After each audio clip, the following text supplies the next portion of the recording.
¿Listos para estudiar la palabra? ¿Listos para la clase? Bueno, creo que lo de hoy es un compendio que toma elementos que ya hemos usado, y así debe ser, y trata como de poner y terminar la maqueta con todos los elementos que tenemos y sacar una conclusión ya bastante sólida de lo que es nuestra doctrina acerca del mundo y de la vida espiritual. Y para eso quiero basarme, si me lo permiten, en 1 Tesalonicenses capítulo 5 versículo 23. Y ese texto dice: y el mismo Dios de paz os santifique por completo. Mira, es lo que yo también le deseo a ustedes, que el mismo Dios sea el que se encargue de santificarlo por completo. Y luego dice: y todo vuestro ser, todo lo que tú eres. ¿Qué eres tú? Espíritu, alma y cuerpo. Todo vuestro ser, espíritu, alma y cuerpo, sea guardado irreprensible para la venida de nuestro Señor Jesucristo.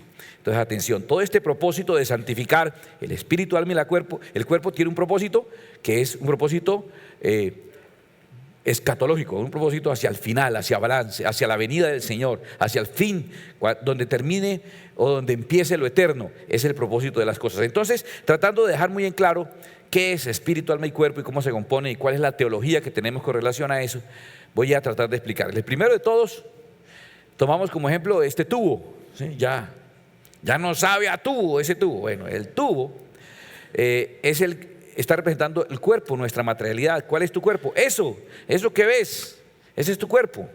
Ese no eres necesariamente tú. Ese es el cuerpo donde tú moras, donde tú habitas. La prueba es que personas pierden alguna extremidad, alguna parte de su cuerpo y siguen siendo él, sigue siendo la persona. Conocen a Stephen Hawking, que su cuerpo está prácticamente inutilizado.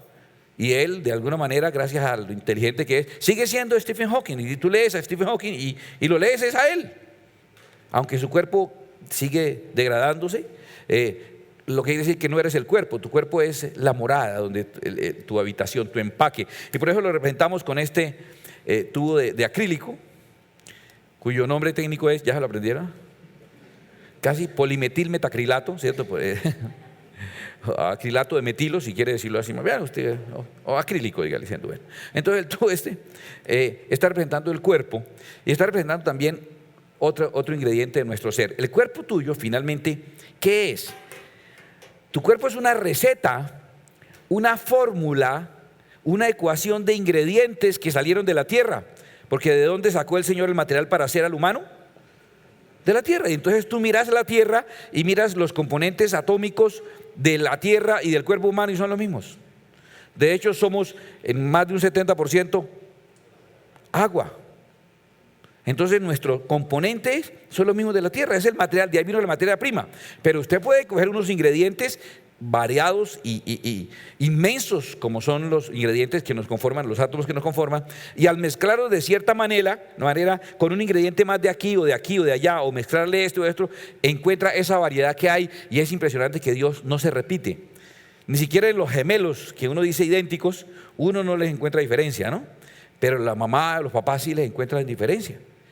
Porque Dios no se repite. Dios ha creado una cantidad inmensa de cuerpos gracias a esos ingredientes, que a uno les puso más colorcito de uno, más colorcito de otro. Algunos con otros el Señor no se preocupó mucho por lo que había por fuera de la cabeza y nos compensó por lo que teníamos por dentro de la cabeza. El Señor sabe ser misericordioso y nos creó. Tú eres una fórmula, tu cuerpo es una fórmula. Al punto que aún Abraham, cuando fue a sacrificar a su hijo, él sabía, ¿recuerdas que él decía: si Dios me pidió que lo sacrifico, ¿por qué?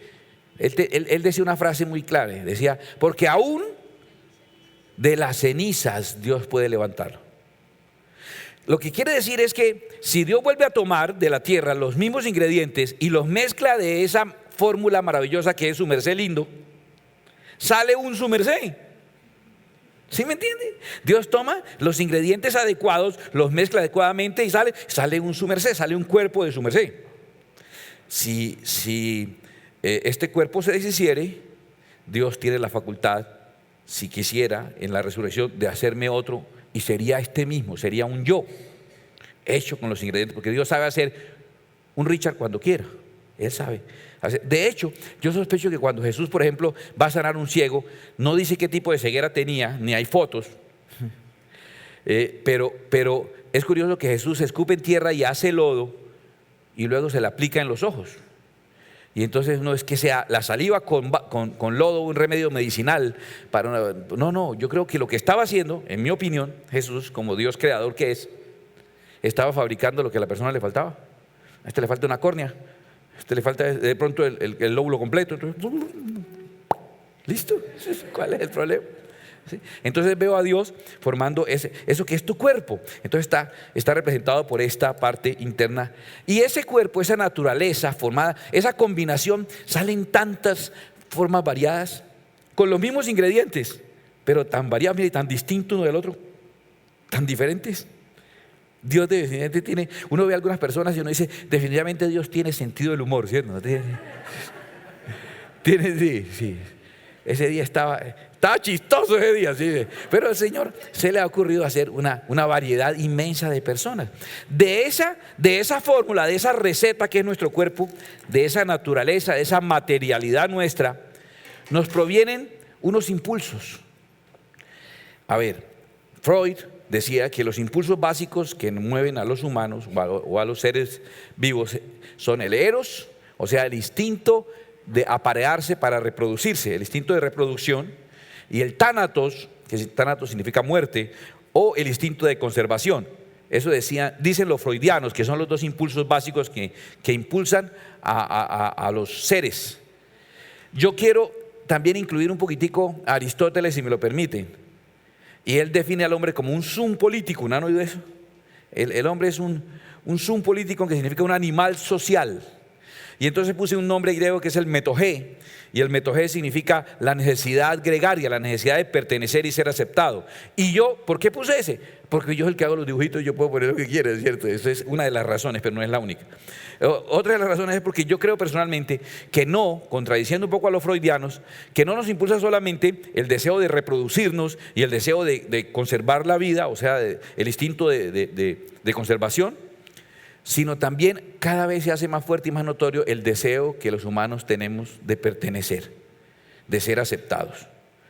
Y muchas veces, por el bien de la manada, inclusive los mamíferos, animales, estamos dispuestos a posponer cualquier opción o cualquier instinto de reproducción o instinto de conservación y sacrificarnos en pro de una manada a la que pertenecemos. Entonces no podemos ignorar un impulso que se hace mucho más fuerte. Tú ves, a mí me parece que las redes sociales es un grito desesperado de pacientes psiquiátricos diciendo, acépteme, dígame que a alguien le importa lo que me está pasando. ¿Sí me entiende? Es como aullidos desesperados de personas desubicadas, más o menos, ¿cierto?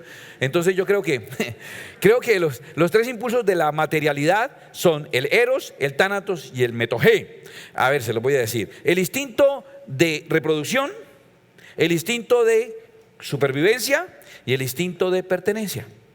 Son los tres. En eso, esos tres ingredientes mezclados, sale una variedad dependiendo de cuánto le eche de uno del otro, cuánto los mezcle, cuánto los meta en cocción, si los hace fríos, si los pone para arriba o para abajo. Salen tantas variedades de mezclas también en el cuerpo de las personas, en la materialidad de las personas y de los animales, porque en esto somos compadres con los animalitos.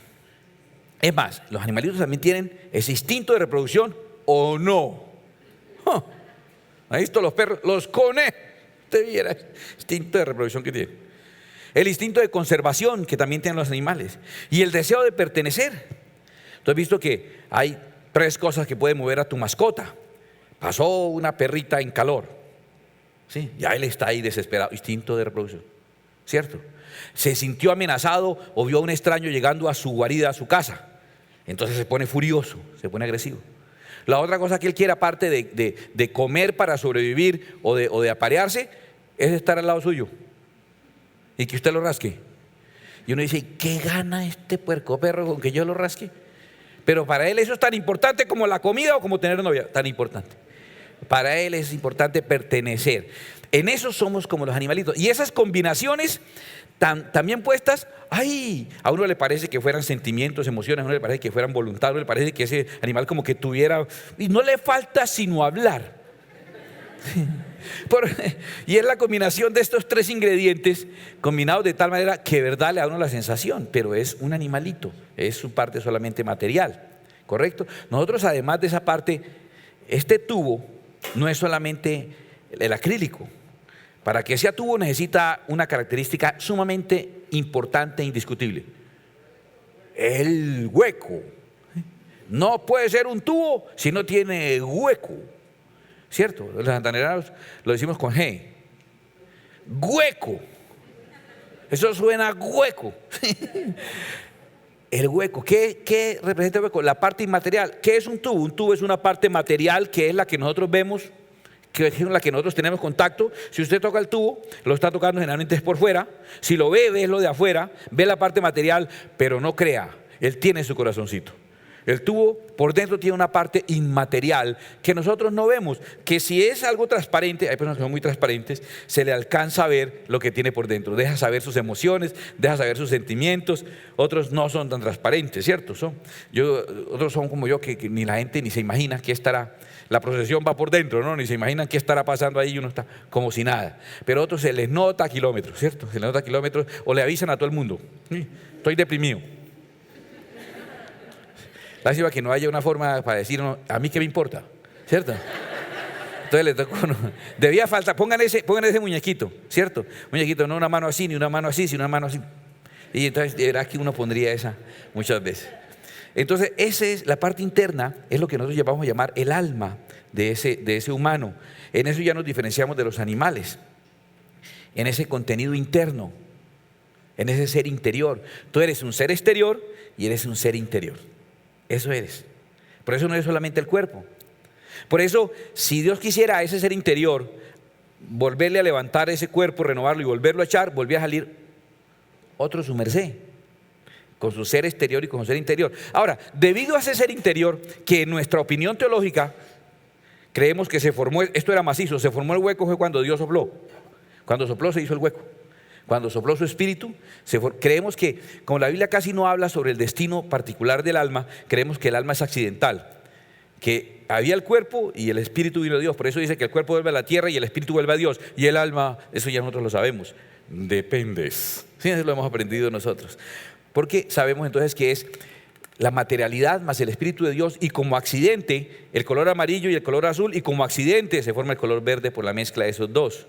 El cuerpo, por la acción del Espíritu Santo, se formó algo, ese ser interior, ese vacío interior que es el alma. Su alma también tiene 3 facultades.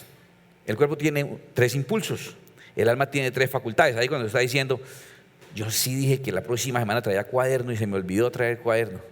Entonces les recuerdo, o pronto seguramente en la librería de la pastora vamos a tener cuadernos también para que usted a la entrada pueda comprar su cuaderno. Entonces el ser interior, tu alma, tiene emociones, intelecto y voluntad. Y esos ingredientes se pueden mezclar en tantas formas que sale un montón de gente rarísima y bellísima, como ustedes. Personas con variedad, personas con más emociones que intelecto, ¿cierto? Otros con más intelecto que emociones. Otros con mucho intelecto y con poca voluntad. Otros con mucha voluntad pero poca emoción. ¿Sí me entiendes? Toda esa mezcla tan curiosa que se hace, tan variada, ese es el su merced por dentro. Muy variado. ¿Qué tiene el su merced por dentro? Tiene facultades. ¿Cuáles son sus facultades? Las emociones, el intelecto y la voluntad. Ya sabe cómo es usted por dentro y ya sabe cómo es usted por fuera. Ese es usted. El alma dentro de su cuerpo. Lindo, hasta ahí, ¿cierto? Qué bonito lo que hemos aprendido. Mire, hasta ahora uno tan viejo para saber uno quién era. Ahora, observe esto. ¿Qué es lo que ocurre y lo que realmente va a pasar aquí? Que la combinación de mi voluntad, mis emociones y mi intelecto soy yo.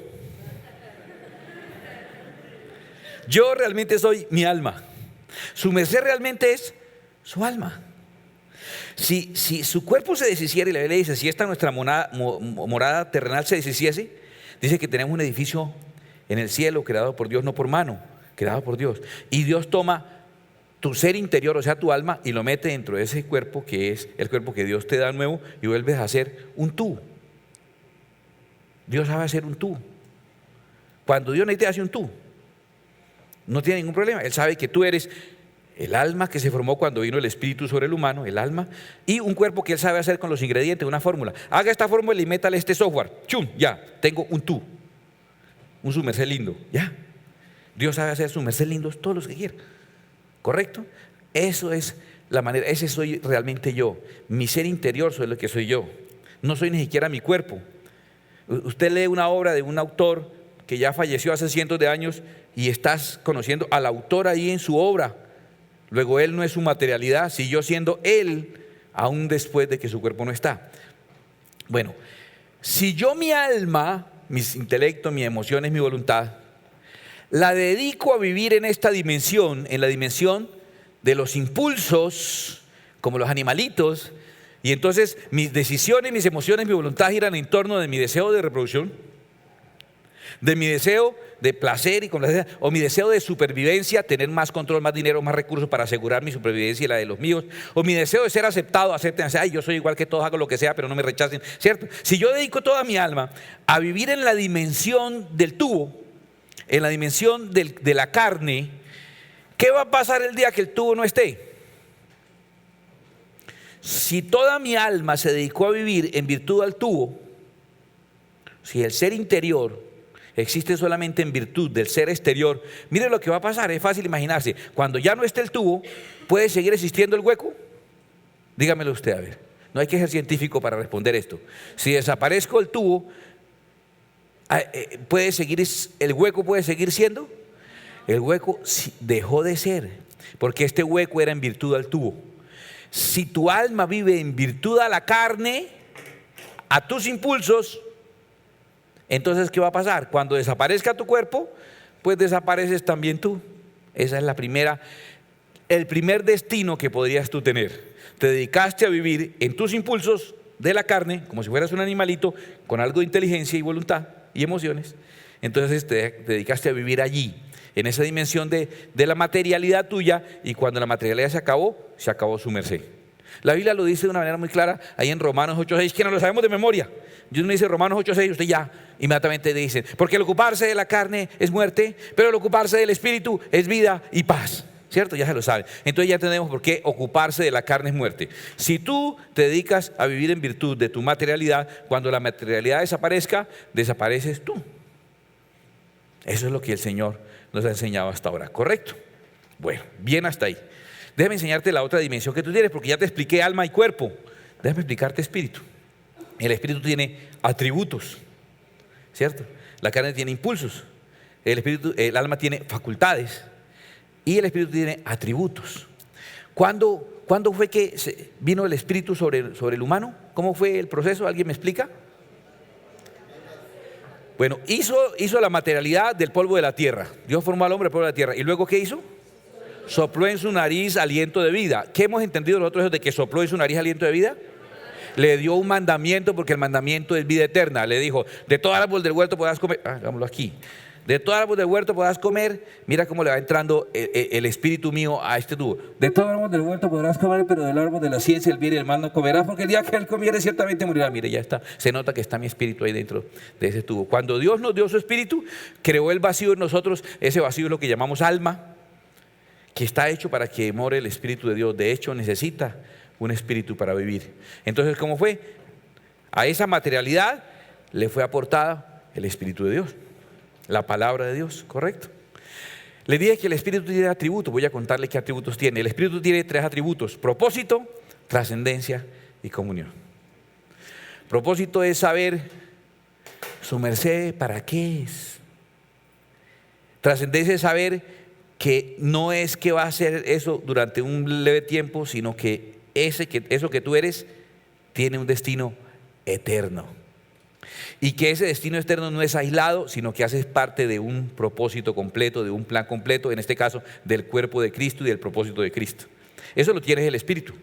Yo le explico esto. Por eso el cuerpo puede tener entender el propósito. No, el cuerpo nace, crece, se reproduce y muere, porque es una materialidad. El alma no tiene propósito en sí, es emociones, es razón, es voluntad. Pero ¿cómo puede saber para qué me hicieron? El único que puede saber para qué me hicieron es el que me hizo. ¿Entiende? El cuerpo vino de la tierra, el alma vino como un accidente. Entonces, ¿quién es el que me puede revelar a mí para qué me hicieron? El que me hizo. Y el que me hizo es Dios. ¿Y quién es el que escudriña lo profundo de Dios? ¿Qué dice la Biblia? El Espíritu es el que escudriña lo profundo de Dios. Entonces solo puedo tener revelación de quién soy yo y para qué es que existo a través de que el Espíritu de Dios venga a mi vida. Si no tengo el Espíritu de Dios, yo hago lo que dice Santa Mafalda. Trabajo para ganarme la vida, pero esa vida que me gano la gasto trabajando para ganarme la vida. Si yo no tengo el Espíritu de Dios, hago como Vicente, va para donde va la gente. Lo que todos hacen, yo hago. Todo el mundo trabaja de 8 a 12, de 12 a 6, yo también. Todo el mundo compra este carro, yo también. Todo el mundo trata de vivir allí, yo también. Todo el mundo vaya, yo también. Se viste así, yo también. Se hacen las operaciones tal y yo también me las hago. Todo lo que todo el mundo haga. Porque yo no sé. Yo como no sé nada de mí, no sé realmente para qué fui, entonces yo creo que yo existo es para eso. ¿Sí? Y entonces me amontono. Y soy parte de un río de humanos que no tienen claro su propósito. Es hasta que recibo el Espíritu de Dios cuando uno dice, espere un momentito. ¿Y no será que la vida no es solo eso? ¿No será que la vida es más que el alimento mismo? ¿No será que el cuerpo es más que el vestido? ¿No será que hay un propósito? ¿No será que Dios tiene algo encapsulado en mí y me envió a esta tierra como respuesta de algo? Y entonces cuando entiendes tu respuesta y sabes que ese plan es eterno, tienes trascendencia. Sabes que no es que, ay, mientras nos morimos, ¿cierto? Eso ya no fuimos nada, ya degenerémonos, porque ya... No, usted sabe que ese propósito es un propósito eterno. Y que no es usted solo, sino que hay otros puestos por Dios para acompañar ese propósito. Entonces solo hay comunión cuando hay comunión en el Espíritu. El amor del alma, cuando usted ama con el alma, te amo con todo el alma, bueno, usted ama con todo el alma a su pareja, la ama con toda su alma está influenciada por la naturaleza de su carne. Usted ama también con algo de deseos de reproducción o de intentos. Usted ama también con algo de instinto de conservación, ¿sí? Ay, no, es que el tipo tiene buen empleo, entonces lo amo porque él tiene platica, ¿sí? Entonces, o sea, es una mezcla de un montón de cosas. El único verdadero amor no es el que viene de la carne ni del alma. El verdadero amor que está en Corintios 13 es el que proviene del Espíritu. Y ahí de verdad uno ama a la persona porque la ama, porque quiere lo mejor para esa persona y porque quiere que su alma sea salva y porque quiere que permanezca en Dios. Ese es el verdadero amor. Entonces solamente hay comunión verdadera a través del Espíritu. Son los atributos del Espíritu: propósito, trascendencia y comunión. Bien, ¿listos para el quiz? Una hojita, nombre y fecha. Me gusta el frío que les corre ahí cuando... Ahora, yo quiero explicarte. La Escritura entonces dice esto, que cuando recibes tú el Espíritu de Dios, cuando el Espíritu de Dios entra en ti a través de la palabra, entonces, ¿te acuerdas que te dije que tú eras el alma? Pero ahora ocurre algo maravilloso. Ahora tú no estás viviendo en virtud al tubo, sino en virtud al Espíritu, conforme a la palabra que has recibido. Tú estás pegado al tubo. Si tú te pegas al tubo, cuando se queme el tubo, te quemas tú. Pero si tú no estás pegado al tubo, sino a la bolita amarilla, o sea, a la palabra que recibiste, al Espíritu, entonces puede pasar lo que dice aquí tan lindo, que dice la Escritura en Gálatas 2:20. Con Cristo estoy justamente crucificado y ya no vivo yo, mas vive Cristo en mí. ¿Te das cuenta de esa expresión tan maravillosa? ¿Qué quiere decir eso? Que el día que el tubo se acabe, ¿su merced se acaba? No, porque su merced no estaba en el tubo. ¡Ah! Su merced estaba en la bola. Estamos muy teológicos hoy. Usted va a decir, no, ya la tengo clara. Uno no es que viene en el tubo, sino en la bola. Vaya, explíquele al amigo suyo que va a otra iglesia y verá cómo lo deja loco. No, ya el pastor no explicó. Lo que pasa es que uno no puede vivir en el tubo, toca vivir en la bola. Y él se va afanado y le dice al pastor, ahí hay un pastor predicando que todos tienen que vivir en bola allá en la iglesia. No, ahí terminan los chismes, las herejías y las cosas. Esto es para los que ven acá, esto es para nosotros, ¿no? Porque usted por allá regar esto y meterse en problemas, y sobre todo meterme en problemas a mí, ¿no? Como ya no vives en virtud del tubo, si el tubo desapareció, pues que desaparezca, puerco tubo. Porque yo no vivo en el tubo. Yo vivo lo que vivo lo que vivo, lo vivo en la fe del Hijo de Dios. Lo vivo en su palabra y en su Espíritu. Entonces, cuando el cuerpo se desaparezca, yo no tengo problema. A ver, ¿recuerdas que dijimos cuál es el destino de un alma? Y dijimos, dependes. Porque dice Eclesiastés 12:7, y el polvo vuelve a la tierra como era. El tubo vuelve para la tierra. Si usted se pegó al tubo, para la tierra, se muere. Pero si usted se pegó al Espíritu, el Espíritu vuelve a Dios que lo dio. Y si su alma estaba montada en el Espíritu, ¿para dónde se va su alma? Se va para estar con Dios. Ay, pero entonces somos un fantasma porque no tengo cuerpo. ¿Cuál es el problema? ¿Qué puede hacer Dios? Coger la fórmula, coger la receta, coger los ingredientes y hacer otro su merced. Y como Él tiene allá el alma que se fue con Él, puede coger el alma y meterla con su espíritu. ¿Y qué vuelve a pasar? Usted otra vez está. Y si estando tiene acceso al árbol de la vida, acuérdate que Dios no quería que tuviéramos acceso, porque si teníamos acceso al árbol de la vida, ¿qué pasaba? Viviríamos eternamente. Entonces imagínate, Dios tiene ya el alma suya que se fue con el espíritu de Él. Allá la tiene. Él le hace un cuerpo y tiene el árbol de la vida para comer eternamente. Eso se llama resurrección a vida eterna. Y ese es el propósito de Dios. Voy a explicárselo un poquito mejor, si se puede. Imaginemos ahora dos personas distintas, más bajitas y más gorditas parece, pero dos personas diferentes, para que me cupieran en el dibujo, en la pantalla. Esta es una persona que no solamente, ¿cuál es el verdadero problema? Usted dirá, entonces hay dos destinos. Uno, que la persona se muera y cuando se murió el cuerpo se muera su alma porque se dedicó a vivir en la carne. Y el otro destino es que vaya a Dios porque se dedicó a vivir en el Espíritu. Son dos destinos aparentemente. Yo te digo, no. Porque resulta que hay un problema grave.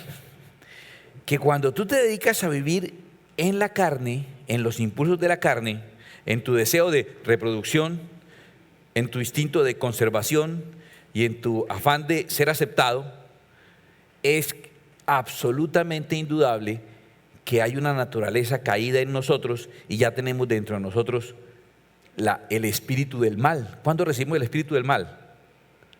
Cuando le hicimos caso a las palabras del mal.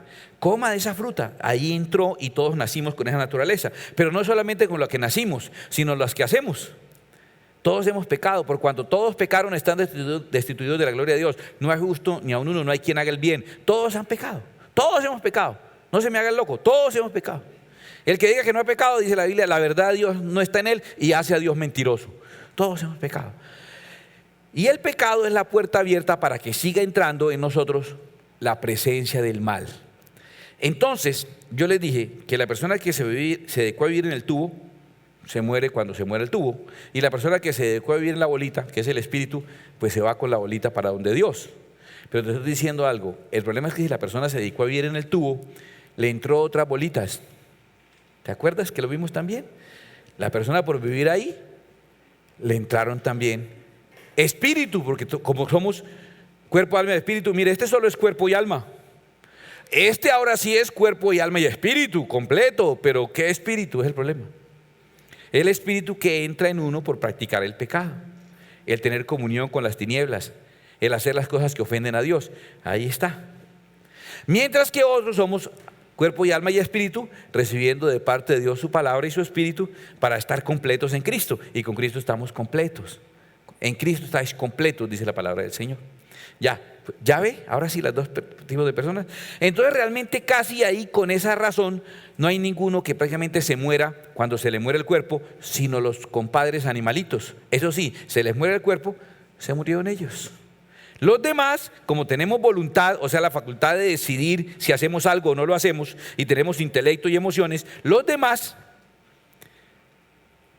no nos morimos cuando se muere el cuerpo, sino que nos vamos para donde se vaya el espíritu que tenemos por dentro. ¿Por qué? Esto se llama el efecto cóctel. Voy a explicárselo. Que se toman los ingredientes y se agita. ¿Yo por qué escogí ese ejemplo? No es un buen ejemplo para una iglesia, ¿sí? Sí, no, tampoco cuenten en otro lado esto, ¿no? No debía haber escogido, por ejemplo, un cóctel en una iglesia cristiana.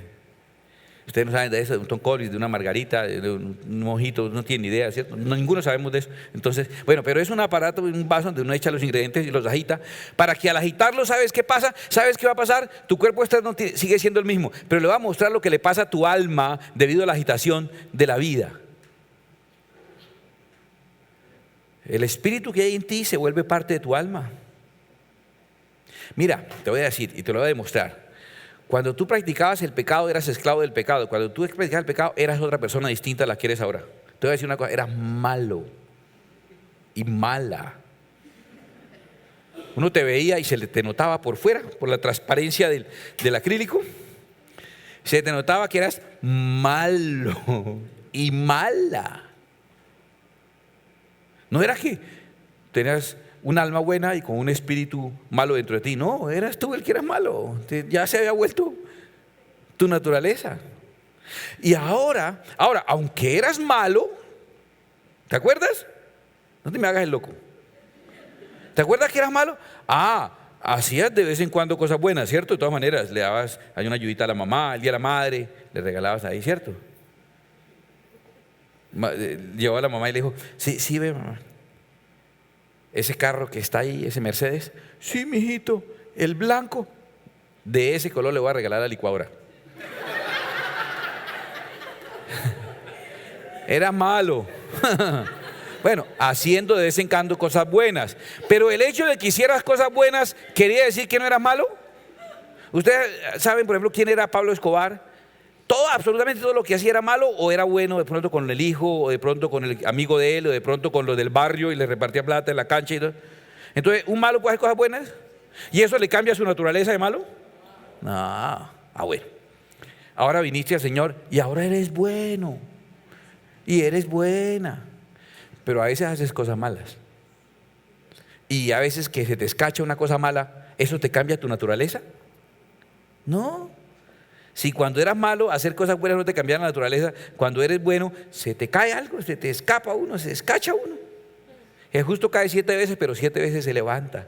No practicamos el pecado, nos sale sin culpa. Es nuestra naturaleza. Pero si alguno hubiere pecado, abogado tenemos para con el Padre, Jesucristo el justo, no para que nos quedemos pecando. ¿Correcto? Entonces ahí están las dos naturalezas, el malo y el bueno. Entonces los destinos cambiaron. Ya el destino no es la muerte y el cielo. ¿Por qué? Porque este que quedó mezclada su alma, agitada en la coctelera, mezclada su alma con el espíritu del mal que recibió, cuando vayamos al más allá, a la vida eterna, donde está el árbol de la vida, donde todo es eternidad, no hay otra forma de representarlo, allá, el más allá. Cuando vayamos allá, esa persona que estuvo del mal, algún día su cuerpo va a destruirse. Y cuando su cuerpo se destruya, su contenido, ¿dónde va a ir? Pues resulta que está establecido que Dios creó el único sistema, lo llamó así, lago con fuego y azufre. Nosotros imaginamos un lago con fuego y azufre, con trampolín y cosas, y flotador de pescadí, de patico y toboganes. Pero se refiere, es el nombre que se le da a la única forma que hay de destruir a esos seres de esa dimensión, de destruir a esos seres malignos. Y entonces cuando ese cuerpo se muere, Dios echa a la basura, a la alcantarilla de fuego eterno que se llama el infierno. Cuando Dios eche ese espíritu maligno, ¿qué va a terminar echando en el infierno también? El alma que se mezcló con ese espíritu maligno. ¿Y esa alma quién era? Su merced no, el otro su merced, el del otro país. Entonces el destino ya cambió, ya no es muerte o vida eterna, ahora es infierno por un lado, porque como nadie se queda viviendo en la carne sin cometer pecado, ese es un destino. Y el otro, mire lo que dice Mateo 10:28, Jesús mismo dijo: y no temáis a los que matan el cuerpo, mas el alma no la pueden matar. Temed más bien a aquel que puede destruir el alma y el cuerpo en el infierno, dice la Escritura. Entonces el destino ya no es. Entonces mucha gente dice: no, eso al que se muere se le va acabando la vida, ya el que murió, murió. Yo le digo: no, resulta que eso cambió. Porque por haberte mezclado con el espíritu del mal y haber obedecido al mal, entonces tu destino dejó de ser simplemente la tierra. El cuerpo vuelve al polvo, pero tu alma, ¿qué busco yo? Tu alma se montó en el espíritu del mal para el infierno. Que no hay infierno, que no hay infierno, después lo sabemos. Y ahí no hay nada que alegar. Cuando estemos allá, ahí no va a haber discusión. Pero hay la otra opción. Primera Tesalonicenses 4:14 dice: porque si creemos que Jesús murió, ¿y quiénes creen que Jesús murió? Amén. Así también traerá Dios con Jesús a los que durmieron en él. Otra versión dice: las almas de los que durmieron en él. Dígame usted, mi pichón de teólogo, ¿por qué? ¿Por qué dice que traerá Dios las almas de los que durmieron en él? ¿Por qué? ¿Por qué tiene que traerlas? Porque se fueron con él. Porque cuando el espíritu volvió a Dios, el alma que se había mezclado con el espíritu, pues fue para donde Dios. Entonces, ¿dónde están? Con Dios. ¿Qué le dijo Jesús al ladrón repetido? Hoy estarás conmigo en el paraíso. Pero el cuerpo se quedó en la cruz. Sí, pero el alma que se mezcló con el espíritu. ¿Cuál espíritu? Cuando Jesús le dio la palabra, le dio el espíritu. Y entonces, ¿dónde está el alma de ese ladrón? Allá. Y entonces Dios los traerá con Jesús. ¿Cómo hará Jesús? ¿Nos puede hacer el Señor otro cuerpo? ¿Puede Dios hacernos un cuerpo? Cuando se le antoje. Y entonces traerá Dios con Jesús las almas que están con Él y luego va y las va a vertir ahí. Y después de vertirlas, entonces ¿qué va a ocurrir? Entonces ahora hay un nuevo yo. Y eso, escúchame, nuestra naturaleza, nuestro componente, nuestra fórmula, no tiene ningún problema porque Dios nos puede hacer ahora una naturaleza eterna. Dice 1 Corintios 15:53, porque es necesario que esto corruptible se vista de incorrupción y esto mortal se vista de inmortalidad. Nos será dado un cuerpo apto para la vida eterna. Y todo esto que les he hablado es lo que la Escritura dice. Y cuando esto corruptible se haya vestido de incorrupción y esto mortal se haya vestido de inmortalidad, porque no va a ser siempre así. Yo no voy a ser calvo por la eternidad. Eso espero, por lo menos, ¿no? Cuando Jesús resucitó, los que habían estado con Él por lo menos 3 años, todos los días de cerca, lo vieron y no lo reconocieron. Porque ese era Jesús sin las alteraciones genéticas de todos esos enredos y problemas cromosomáticos del primo, de la hermana, del incesto, de no sé qué, que alteraron la naturaleza del cuerpo que Él habitó, ni las deformaciones por contaminación y alimentación, sino el diseño puro de Dios. Por eso no lo reconocieron. Cuando yo esté ya, no va a ser afectado por todos los químicos que tomé y consumí, por lo de mis padres, por los hábitos de ellos, por otra situación, y resultó esto, antes. Mucha risa, ¿no? Sino el Richard diseñado por Dios tal como es. Usted lo viera. Diseñado por Dios a la imagen de Cristo. Y entonces ahí se cumplirá la palabra que está escrita: sorbida es la muerte en victoria.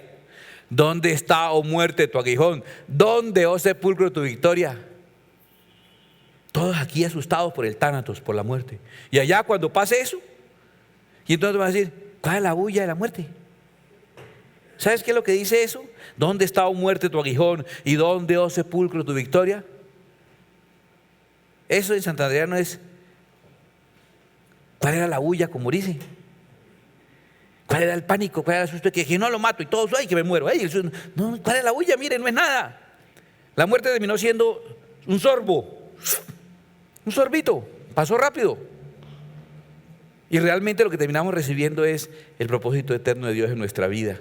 La Escritura dice en 2 Corintios 5, porque sabemos que si nuestra morada terrestre, este tabernáculo, se deshiciere, tenemos en Dios un edificio, una casa no hecha de manos, eterna en los cielos.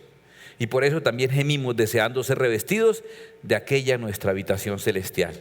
Mira, yo sé que esto suena como denso, como pesado, pero quiero decirles que es la esencia misma del Evangelio. No se puede predicar el Evangelio si no se habla de resurrección. Eso no sonará muy intelectual. Sí, pero es que el intelecto es del alma. Esto es revelacional porque es del Espíritu. Se recibe por el propósito de Dios, por la trascendencia de Dios y por la comunión con Dios. Yo te quiero decirte una cosa. No todos dormiremos, dice la palabra, pero todos seremos transformados. En un momento, en un abrir y cerrar de ojos, a la final trompeta.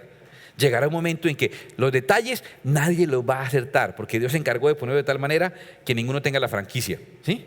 Que Dios diga: le vendo el solucionario del rapto, le vendo el solucionario del apocalipsis. Ninguna Biblia viene con apocalipsis y solucionario, o como los libros de cálculo, las respuestas de los problemas al final. No, Dios se encargó de ponerlo de tal manera que nos sorprendamos cuando estemos allá. Pero el concepto que sí queda claro es que si tú vives para el cuerpo, deberías simplemente morir cuando tu cuerpo muera. Pero cuando vives para el cuerpo, pecas.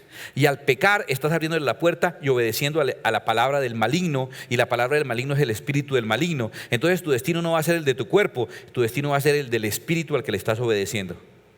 Y como nosotros hemos decidido vivir en obediencia a la palabra de Dios, donde está el Espíritu de Dios, nuestra alma El cuerpo volverá al polvo y nuestra alma irá con el Espíritu a Dios. Pero luego Dios traerá con Jesús esas almas y nos dará un cuerpo apto para vivir en la eternidad. Y volveré a ser yo, pero el yo perfecto, el yo diseñado por Dios, teniendo vida eterna, porque tengo ahora acceso al árbol de la vida. Y ese es el plan. ¿Qué significa el árbol de la vida? ¿Cómo nos comeremos? ¿A qué sabrá la fruta? No, esos detalles sí no me los dijeron. Y si me los dijeran, no se los diría a usted así gratis. Pero no importa. Lo cierto es que Cristo prometió, y la mejor demostración fue consigo mismo, y se convirtió Él en primicia o demostración de la resurrección. Porque si Cristo no hubiera resucitado, nosotros tampoco resucitaríamos. Pero Él resucitó como garantía de que nosotros también resucitaremos.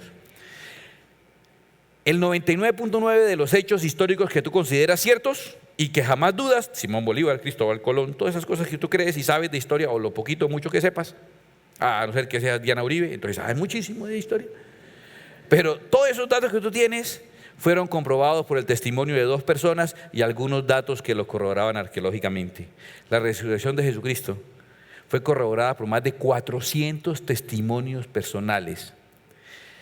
Muchos de esos fueron llevados y torturados en hogueras con fieras para que desistieran de hablar de la resurrección de Jesús, y ninguno de ellos desistió. No hay una verdad histórica tan comprobada como la resurrección del Señor Jesucristo.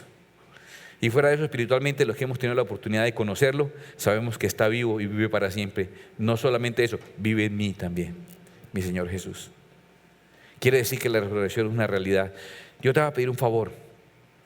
Haz que la resurrección no sea una realidad en la teología de la iglesia. La clase de teología estuvo bien, ¿cierto? Salieron bien los dibujitos y todo.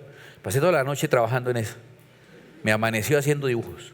Pero escúchame, haz que el concepto de la resurrección sea parte de tu vida, de la manera como enfrentas las cosas, de la manera como tú ves la vida, de la manera como tú aceptas o rechazas las tentaciones. Haz que el concepto de la resurrección haga parte de tu manera de vivir, porque la resurrección hará parte de tu manera de vivir eternamente. El que tiene al Hijo, dice la Escritura, tiene vida eterna. Y ya sabemos más o menos cómo el Señor nos va a dar esa vida eterna. Yo creo en la resurrección. Ay, no, yo creo en la reencarnación. No, lo único que se reencarna son las uñas. Y duele muchísimo. Yo creo es en la resurrección. Yo no creo que después voy a ser un burro, una salamanquesa, una iguana. No. Le decía el yerno a la suegra, ¿y cómo? Entonces después vuelvo a aparecer en forma de cucaracha. Y la suegra le dijo, no, 2 veces lo mismo no se vale. Yo creo que lo que le pasó a Jesús me va a pasar a mí. Creo que Jesucristo es la resurrección y la vida. El que cree en mí, dijo el Señor Jesús, aunque esté muerto, vivirá. Y dice la Escritura, no quiero que os entristezcáis como aquellos que no tienen esperanza, porque si creemos que Jesús murió, así también traerá Dios con Jesús las almas de los que durmieron en Él. Nuestros familiares que murieron en Cristo están seguros en Él. ¿Qué afán ahora entonces? La resurrección debe ser un afán para que, por ejemplo, tomes un curso de evangelismo creativo, para que tus familiares también conozcan al Señor Jesús y sus almas estén seguras en Él. ¿No te parece? ¿Quieres cerrar un momento y hacer un ejercicio? Tu imaginación nunca va a alcanzar para esto. Nunca vas a poder imaginarte cómo será la resurrección ni cómo ocurrirá aquello. Sé que algunos literalmente han dibujado los fantasmitas saliendo de las tumbas y los aviones estrellándose y cosas así. Son muy literales y divertidos y bien intencionados, ¿sí? Un poco ingenuos también, pero bueno, no se dedicaron a pensar mucho la palabra, sino que la así cruda como la leyeron la fueron pintando, ¿sí? Válido también eso. Pero tú y yo por un momento solo imaginémonos algo que es muy importante. Que si nuestra esperanza en la vida cristiana fuera solamente para esta vida, o sea, para el instinto de conservación, para el instinto de reproducción, para el instinto de asociación, si nuestra esperanza fuera solamente para esta vida, dice la Biblia, somos dignos de lástima. Qué lástima el que vive un cristianismo pensando en el carro Casio Beca. Ay, es que yo voy a la iglesia porque me ha ido bien en el trabajo, porque me va a ir en la universidad, porque conseguí novio, conseguí novia, porque estaba buscando esposo hace años y el Señor me dio uno. El otro porque estaba tratando de deshacerme de la esposa que tenía y el Señor me la quitó. Entonces por eso voy a la iglesia. O por el empleo, o por el ascenso, por el aumento, o por el contacto, o porque la paso bien, o porque no tengo nada que hacer. Si tu esperanza en Dios es solamente para esta vida, carro, casa y beca, me da lástima de ti. Me da lástima de ti. Porque la verdadera esperanza nuestra es eterna. Porque nuestra esperanza en Cristo ni siquiera es para esta vida. Porque entonces, ¿qué fue de nuestros compañeros que murieron quemados en la hoguera y devorados por fieras en el circo romano? ¿Qué fue de nuestros compañeros que fueron torturados y murieron? Y no estoy hablando de hace 100 años, le estoy hablando de esta tarde, en el extremo opuesto del mundo, bajo el dominio del Estado Islámico. Cristianos ahorcados, quemados, guillotinados. Hoy día, ¿qué de ellos? ¿Su fe es carro, casa y beca? ¿Que me maten con una bala de oro? Ellos, al igual que nosotros, aunque no estemos siendo perseguidos por ahora, tenemos que aferrarnos a una esperanza eterna. Nuestra esperanza no es solamente para esta vida. Por eso sí, nos estamos poniendo viejitos. ¿Cuál es el problema? Uy, sí, ¿qué tal que se murió fulano? ¿Cuál es el problema? Es el bagazo, es el tubo, es el cuerpo, es el depósito. Se va a descomponer de nuevo en los ingredientes que el cuerpo tenía antes. Tú vas a la tumba después de no sé cuántas décadas y el cuerpo se volvió polvo de nuevo, y ese polvo se mezcla con la tierra y es un buen abono. Usted ya no está ahí. Por eso no creemos que haya problema en que una persona sea cremada. Lo cremaron y cremaron su cuerpo. Cuando el Señor necesite, toma la fórmula, la receta, los ingredientes y hace un su merced. Y a ese su merced le deposita y le vacía el alma que Él guardó, que está mezclada con su espíritu y que tiene ahora vida eterna. No tengan temor de eso de la cremación. Ay, es pecado cremar a una persona. No, si está muerto no, si está vivo sí. Pero sí, no, a cremar a alguien vivo, eso es pecado. Y aparte es un delito. Alguien nos dijo, ay, yo tenía un plan para... No.